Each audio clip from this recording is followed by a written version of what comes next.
नजरी गड़ावेला तेरी तेरी पंडित जी हु कनखी दबावेला लाले लाले आँख को के राइफल देखावेला गोदी में बुला के कौन सुइया गड़ावेला कहे बाबू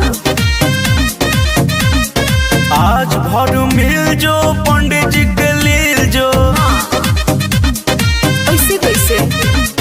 भीतरी न लेबे तब भुइए उगिल जो का बोलत रहो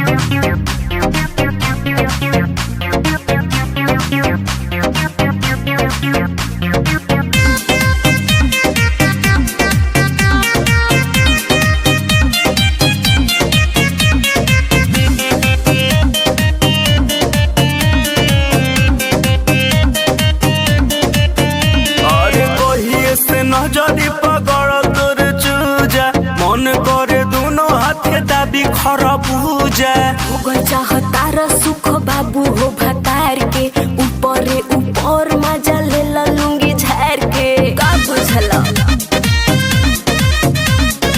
आज भर मिल जो पंडित जी के लील जो भीतरी न लेबे तब भुइए उगिल जो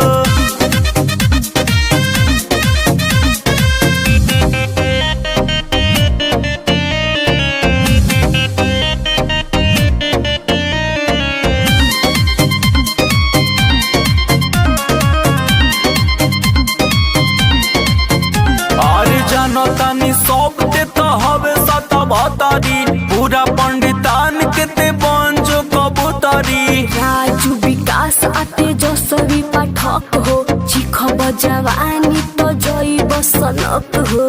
अगला जीवे बाबू आज भर मिल जो पंडित जी के